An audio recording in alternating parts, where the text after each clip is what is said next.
Video, I'm going to show how to import a DXF file that a customer sent me. He was getting an out of bounds error message, and I'll show you why. So he'd purchased or downloaded a DXF file of a slip fit joint for tabletop construction, and he had a couple of issues. I want to show you how to import that, get it scaled properly. You can work, the drawing could have been designed in metric, but you can work in imperial just fine with VCarvePRO. You don't have to learn to work in metric. You can work imperial. You can have it do the math. I mean, it's a very simple process. You have to know how to do it, but it's in the system.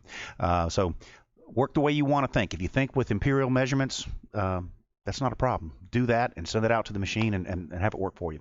So this is a fairly long video, but I hope that it shows you a lot of different little tips and tricks along the way. If you have any questions, don't hesitate to call or go to YetiSmartBench.com and fill in the contact page, and I'll answer any questions I can for you. Thank you. Okay, I had a customer send me a file that he was trying to cut. He had downloaded or purchased a file on the internet and tried to run it in to his machine, and he was getting out of limits errors. So here's what's happened. He had bought a file, and this is a DXF file. It came right in. Looks good. The vectors are good and clean. But the problem is it looks to be 40 inches long. If I click on that and then use the arrow keys, I see that it's 2440 inches by 2764 inches. Well, that's not right. So it probably came in, it was designed in metric. But if I think in English and I want to work and send output out to my machine in metric or make variations to the drawing in English, I don't have to work in metric. VCarve lets you work in English or metric and can swap the information going out to the machine to the other if that's the way you have it set up. So this needs to be rescaled. So basically it's coming in in a metric scale. So what I do is I bring it in and I just get rid of the extraneous information that I don't need. So I'm going to just let that come in and be imported into the drawing. And I don't need this bottom face. There's nothing on it. I don't need this text. I'm just capturing it and hitting the delete key. I don't need this outside border, so I select it and delete it. Don't need this one. I don't need this line. And you see that these are not contiguous lines. That looked to be a rectangle, but it's not. It's one line, two lines, but not these other two lines. So they were not joined properly. So that's something that you'll have a lot of times when you bring in files from outside sources. Don't need that. Okay, so really that's all I need right there. I do Control-C, Control-V to cut, copy, and paste it in place. And I use the arrow keys to pull it out. And yeah, that looks good. I do that so that if there's something goofy here, it can stay here, and I can still play with it if I need to. So that is correct, but now it's rotated wrong. So I'm going to grab it and rotate it 90 degrees and apply. And that looks good. Now I'm going to put that on my sheet, and I want to work in English. So I'm going to go back to my materials, my material setup, and I'm going to make this 48 inches wide by 96. Could be 49, 97, whatever you do. And I'm assuming it's 0.75 thick. And again, that's the nominal thickness. That doesn't mean that it is necessarily 0.725 or 745. I'd like to design things in nominal thicknesses and then make the adjustments. So there's my panel here, and this thing is huge. So what I would do is I'd grab it, and I would, since I know it probably came in metric based on the sizing that it came in, I'm going to go to scale those objects, and I'm going to take that, and I'm going to say what it came in at size-wise, go to the end of that file, end of that name, divided by 25.4, hit the equal key, and that's going to apply that, and that looks good. And rather than drag it, it's already selected and highlighted.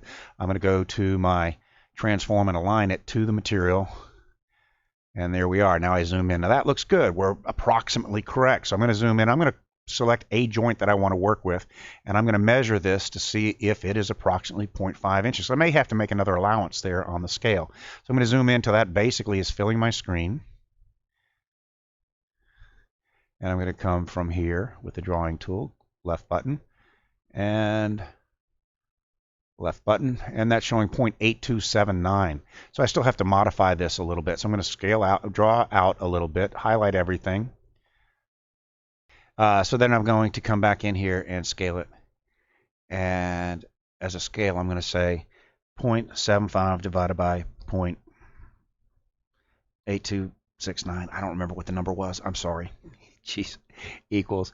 And so that's a 90 I want to make that 90%. So I'm going to move the decimal point 2 places to the right. So it's going to be 90.7002, and I'm going to and probably go on, and that's fine. I'm linking the X and Y axis so the whole thing scales appropriately. And then if I do the same thing and zoom into the same joint, I'm going to remeasure it, make sure it's close to 0.75 from here to here. That's 7511.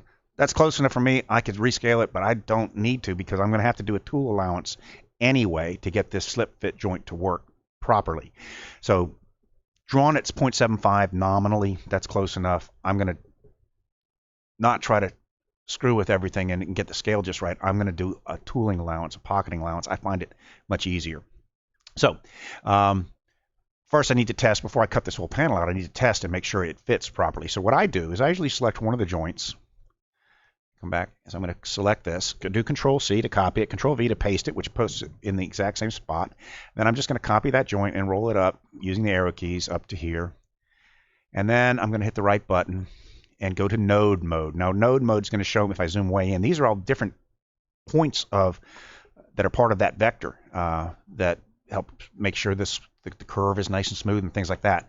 I don't need all that. I just want to get this top joint. I want to check that slip fit joint. So I'm going to hit the right button and cut the vector there, left a green dot. Do the same thing here, and I'll take that other vector that's already highlighted and delete it. I don't need it. What I want to do is cut a piece, basically working from this corner up. I don't care if it's rectangular or not. What I care about is this joint area. So I'm going to take that line and this line, I'll highlight it and select them using the Shift key, and I want to join them together so that they are one contiguous line.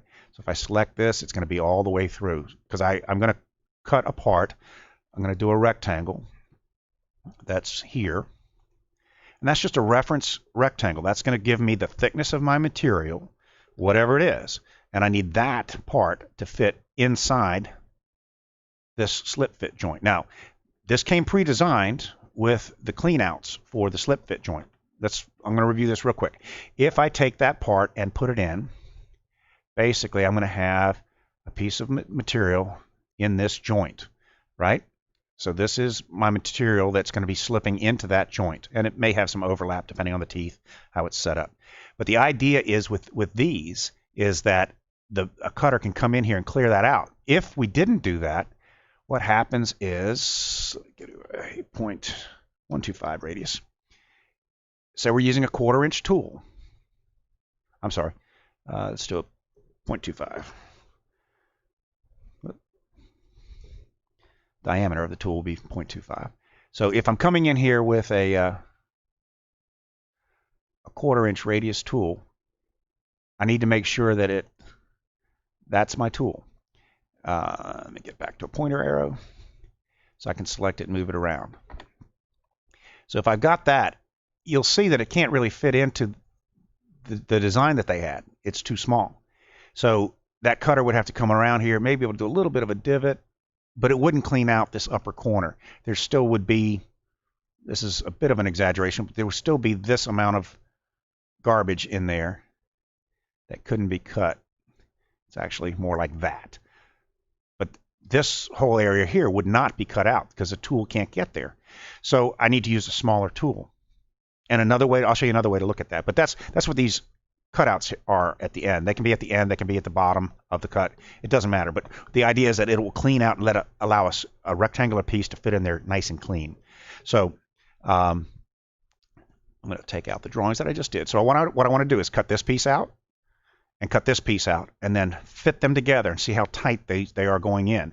I do want them tight. This is a slip fit joint. If there's a lot of slop in it, I need to make a pocketing allowance. If there's not enough gap to slide them on together, I need to address for that too. So I would do this once, and then if that doesn't fit perfectly, I do Control-C, Control-V, and cut that exact same part, and do a pocketing allowance, and just cut this part out. These parts are cut and removed from the table first before we do anything to make sure that this part fits cleanly into this joint. So here's how we would do that. I would take these two parts, and let's go to our tooling toolpath, and I would take this, and I'm going to do a profile cut on the outside, and I'm going to use what tool? Again, We just saw that I can't use a 1/4 inch tool. It won't go in there. But let me show you another way to look at it. If I use a 1/4 inch tool, and I'm going to thickness of my material plus 20 thousandths, that's fine. I don't care about tabs on this. Just for this example, I'll come back in and show you. I'll calculate it. I'm going to cut through my material. Yes. And there's part of that DXF has got something hanging way up there. That's okay. I'll have to play with it. And makes the scrolling a little harder. Whoop.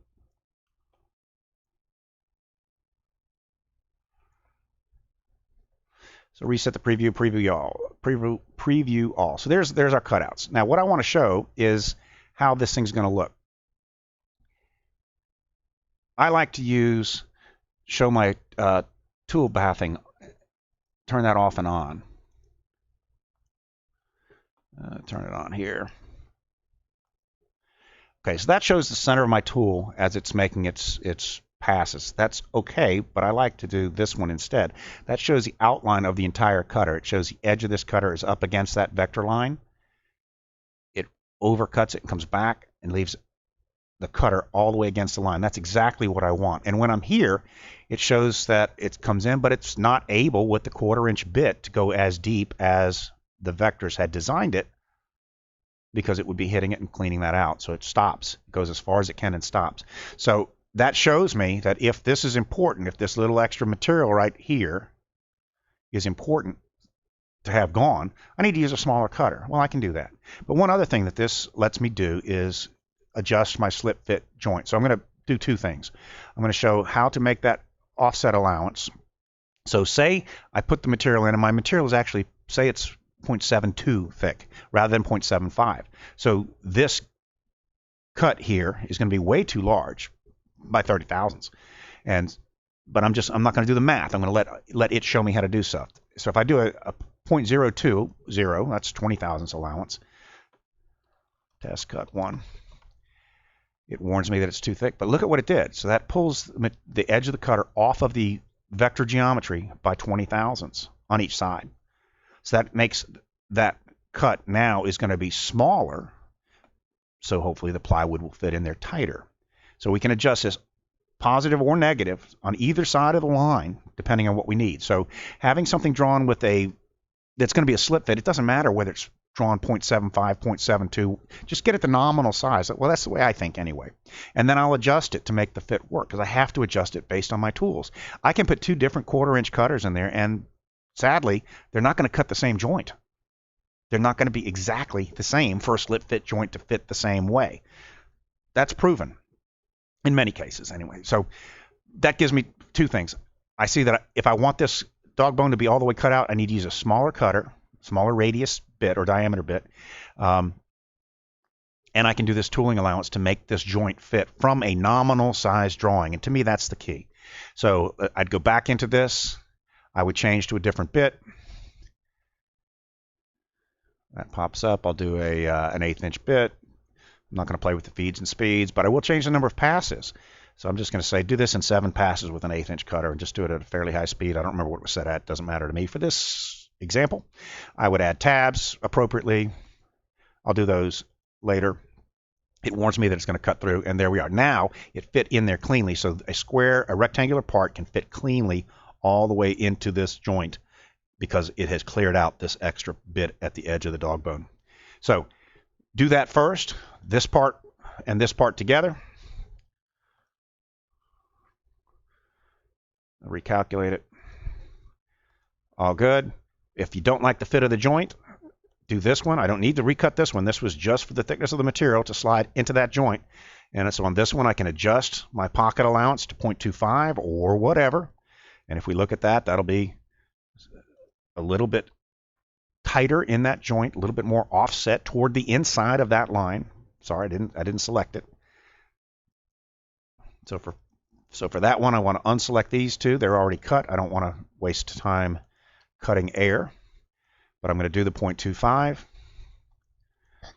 And so this one would have a 0.25 pocket allowance. This one only had a 0.20. And I write them. As soon as they come off the table, I write with a Sharpie on them so I can tell which they were, because I may cut that same material in 3 days on a different project, and then I can at least get it real quick to dial in and then adjust it as needed, if needed. But I usually write what cutter I have, and how much the pocket allowance was. And just keep those parts, shrink wrap them together, and just throw them up on a shelf somewhere. So once I get the fit right, where this part, which is the thickness of the material, is sliding into this joint and has the nice appropriate thickness, then I'm ready to define the rest of my parts. So at that point, I would select all my interior parts. I can do a box from right to left, and anything it touches will be selected. Or individually click. I'll do a profile. And on this one, I'll use that same cutter. I'm going to change the number of passes to 7. And these are going to be on the inside of the thing. I'm going to do tabs, and I'll edit the tabs. And I'm going to come in. I like them on the straight parts so that I can use them either on the oscillating sander or on, it's quick to do on a trim router. Again, you get the idea. I'm not going to do this one, but you get the idea. Set your tabs. If you don't like the placement of the tab, you can go in there and hold down the left mouse button while you're in tab mode and drag them. So it's real simple.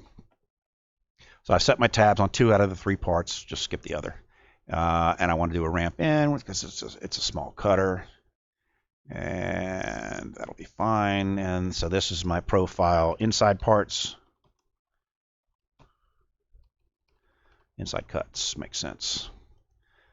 It warns me it's going full depth of material. Can my cutter go 0.77 deep? I have to check and make sure I have the right 1/8" cutter because that's what it's doing. So I don't need this part, those parts cut. I just need these. So it looks like I selected that one and I didn't mean to. So I'm looking here. So I see that part's going to be cut again. I don't need that. Those are cut and pulled off the table. So I'm going to get into this setup and unselect that line. Whoop, I'll do edit, undo. Well, I didn't mean to. Okay, so I'll grab them all. Hold down the shift key. Sorry. I was looking at this part. I didn't want to cut it again.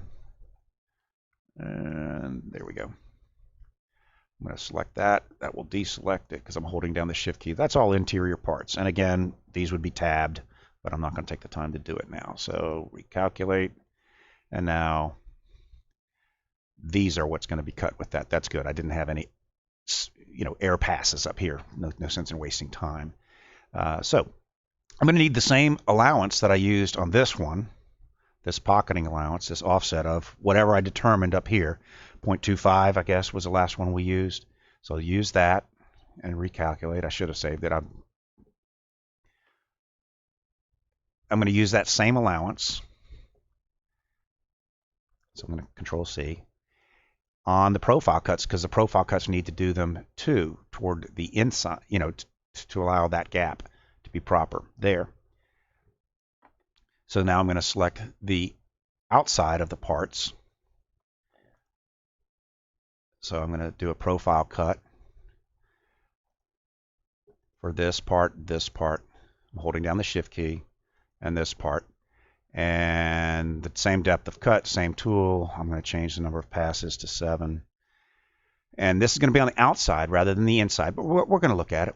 I'm going to swipe over here and do Control V because I'm pasting this pocketing allowance because I need it to be done here and here as well so that a full thickness of the part can slip in there. I'll do tabs and can, put them on there. I'm not going to do but a few. You get the idea on all the parts. Close it. And I'll add a ramp to the toolpath. Yes, don't want to come straight in and break it, so I call this profile cutout.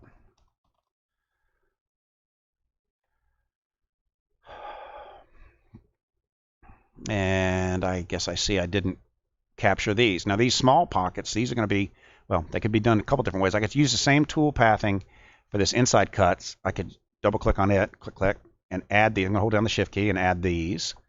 And that'll work.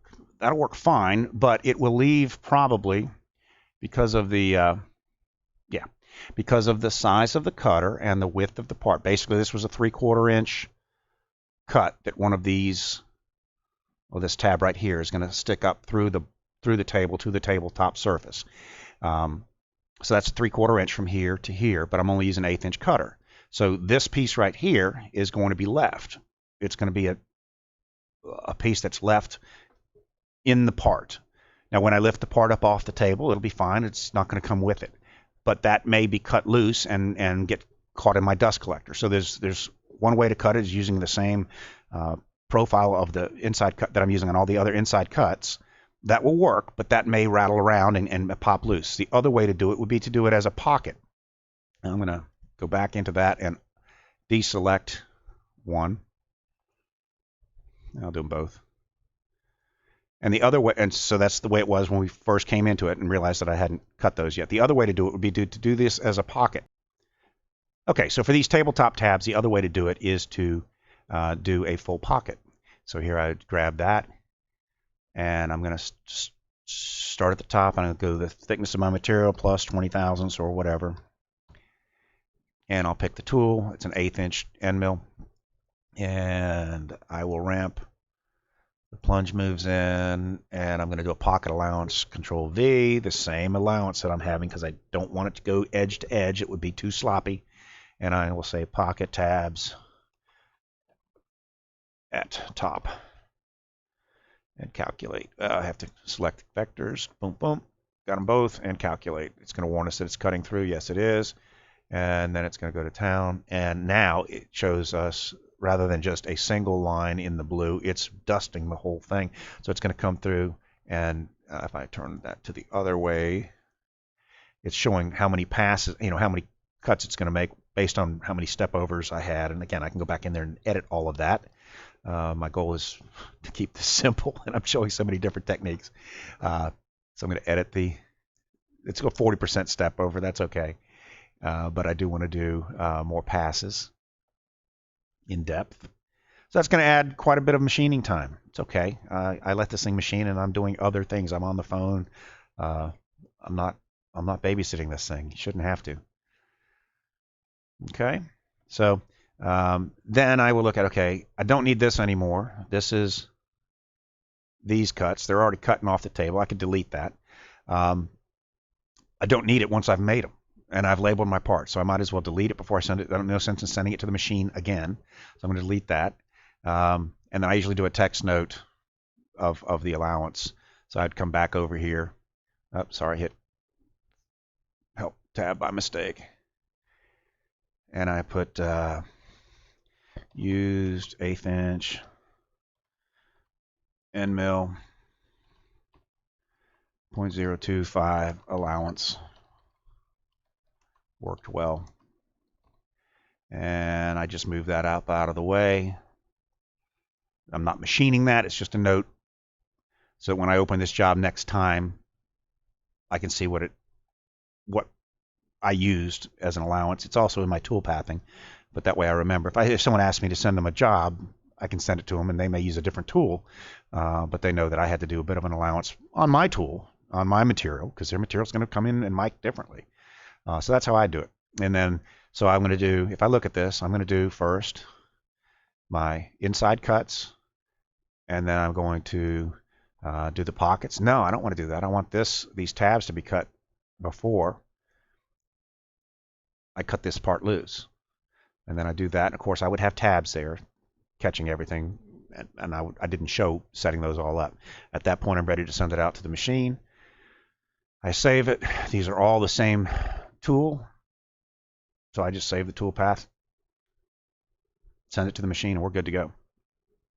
So a long video, but that shows how to import DXF file, change the scale from metric to English based on material thickness. Maybe it did come in imperial, but it wasn't quite right for your material thickness. I get it to my nominal thickness, and then I do the pocketing allowance from there. Everyone does it differently, but that's the way I do it, and hopefully this will make sense to you. Thank you very much for watching. If you have any questions, don't hesitate to call. It's 205-871-6618, YetiSmartBench.com. We sell and support most of the machines sold in the U.S., and like to help you in any way we can. Thanks.